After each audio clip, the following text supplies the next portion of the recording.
Baiklah, bismillahirrahmanirrahim. Assalamualaikum warahmatullahi wabarakatuh. Perkenalkan, nama saya Zulfrilian. Di sini saya akan menjelaskan tentang modul 4 praktikum pengolahan sinyal digital, yaitu tentang analisa sinyal dalam domain frekuensi dan transformasi Fourier discrete. Mungkin pertama saya akan menjelaskan tujuan dari praktikum ini. Nah, yang pertama itu ialah mengamati sinyal dalam domain waktu dan domain frekuensi dengan menggunakan library FFT. Yang kedua ialah mampu memahami konsep dan dasar transformasi sinyal waktu diskrit dan mampu menyusun program simulasinya. Nah, di sini saya akan menjelaskan sedikit teori tentang modul 4 ini. Yang pertama itu ada transformasi Fourier. Satu bentuk transformasi yang digunakan untuk mengubah sinyal dari domain waktu ke domain frekuensi adalah dengan transformasi Fourier. Persamaannya seperti ini. Persamaan ini merupakan bentuk transformasi Fourier yang siap dikomputasi secara langsung dari bentuk sinyal X, T. Sebagai contoh, ketika kita memiliki sinyal sinus dengan frekuensi 5 Hz dan amplitudo 1 volt, dalam domain waktu Anda akan melihat seperti gambar 1. Seperti ini. Sementara dalam domain frekuensi, kita akan melihat pada bagian seperti ini. Yang kedua adalah ada analisa spektrum. Untuk menghitung frekuensi dari sinyal, sebuah implementasi diskrit dari analisa Fourier yang digunakan kemudian akan lebih disempurnakan dengan algoritma yang kita kenal sebagai Phase Fourier Transform atau FFT. Secara umum, teknik ini merupakan pendekatan yang terbaik untuk transformasi. Nah, dalam hal ini, input sinyal ke window ditetapkan memiliki panjang 2 pangkat M. Nah, kita dapat memilih analisa window yang digunakan.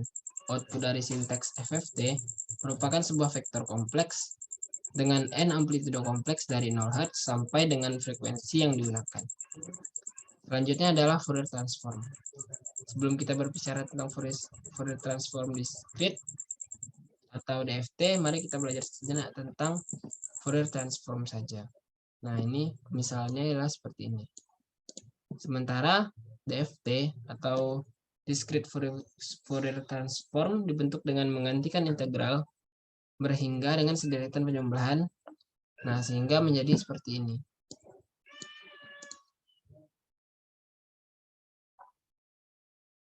Nah, selanjutnya kita akan masuk ke percobaan. Nah, yang pertama ialah fenomena Gibbs. Nah, pada fenomena Gibbs ini, kita disuruhkan mencobakan sebuah program. Nah, ini sudah saya buat juga percobaan 1. Percobaan ya. Nah, pada saat kita ngerannya, kita disuruh memasukkan berapa jumlah sinyal yang akan kita cobakan. Tambahkan 3. Nah, untuk sinyalnya akan seperti ini. Coba ya kita coba. Tekan 2. 2 bentuk sinyal akan seperti ini. Nah, jalankan lagi program dengan membeli jumlah berbeda, misalkan 3, 5, dan 7. Coba 5.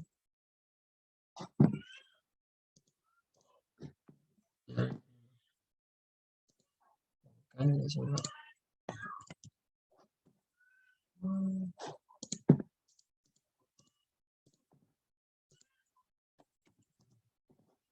Seperti ini.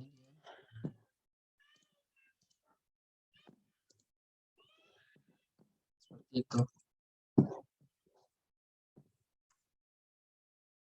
Nah, lanjut ke percobaan 2 tentang pengamatan frekuensi pada sinyal tunggal.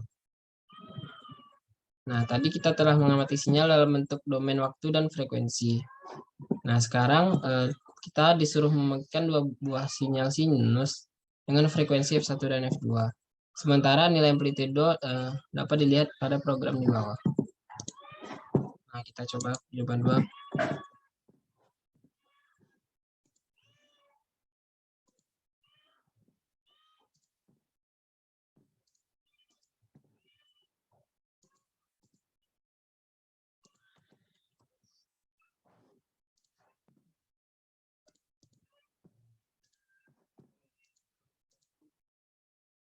Nah, percobaan 2 kita lihat seperti ini.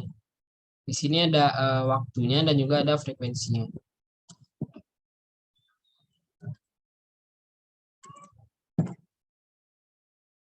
Nah, selanjutnya kita disuruh merubah nilai dari F ke 25 dan 20 dan selanjutnya. Coba 10 sekarang. Nah, sinyal yang dihasilkan akan lebih rapat ya. Dan dari waktunya. Lihat kalau 30.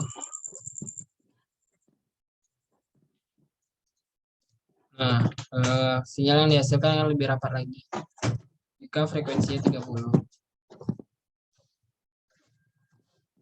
Nah, lanjut kita lanjut ke percobaan ketiga tentang pengamatan frekuensi pada kombinasi dua sinyal. Nah, pada percobaan berikut kita akan membangkitkan 4 buah sinyal sinus dengan frekuensi F1 sampai dengan F4.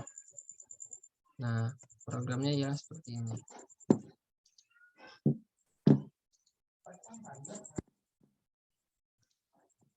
Nah, mungkin seperti ini tampilan outputnya.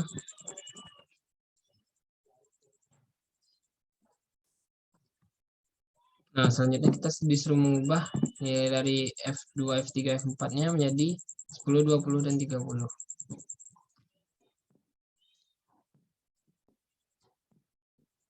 Ini sini sudah 10, 20, dan 30 duluan ya.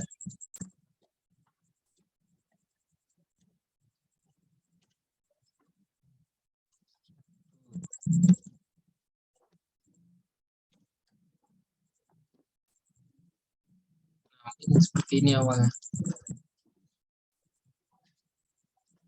Selanjutnya ialah pengamatan frekuensi pada kombinasi 6 sinyal.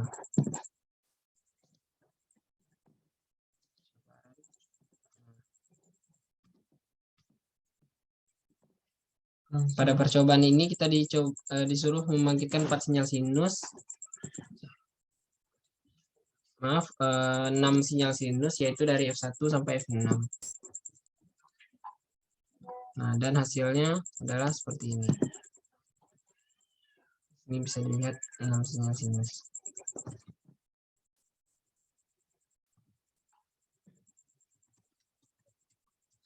Selanjutnya masuk ke dasar pembentukan DFT. Di sini kita mulai mencoba melihat bentuk transformasi Fourier dari sinyal kosinus yang memiliki periode stuck di dalam window yang terdapat pada sampel. Nah, kayak seperti ini. Yang pertama kita bangkitkan sinyal sinusnya dulu. Selanjutnya biarkan eksis dan ordinatnya masih dalam angka seadanya. Kita akan coba.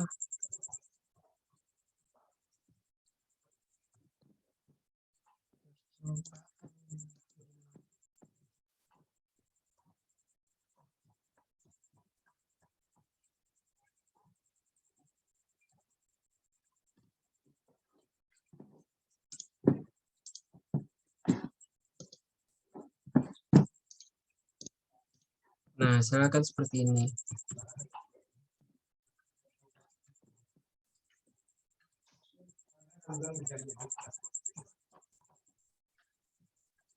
Lanjut, jika kita mengubah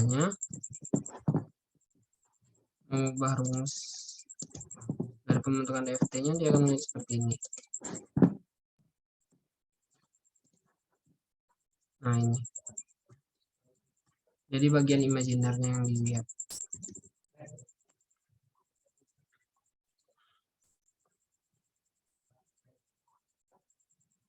Lanjut ke percobaan terakhir yaitu representasi dalam domain frekuensi. Nah, cara paling mudah untuk menguji program transformasi ke domain frekuensi adalah menggunakan sinyal bernada tunggal, yaitu sinyal dengan fungsi dasar sinusida. Lanjut ke percobaan terakhir.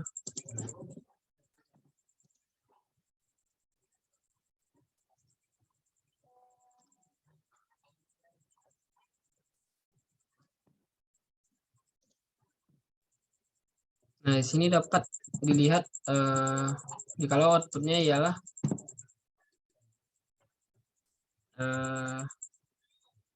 yang pertama ada domain waktu, sinyal sinus dalam domain waktu. Selanjutnya kita disuruh mengubah sehingga tampilannya menjadi nilai frekuensi dalam hertz. Lalu mengubah lagi sehingga tampilannya menjadi nilai magnitudo dalam besaran dB. Dan terakhir disuruh mengubah nilai frekuensi dengan memanfaatkan DFT. Nah, ketika kita memanfaatkan DFT, ini ketika rumusnya diubah, maka outputnya akan menjadi seperti ini. Terus sampai sini.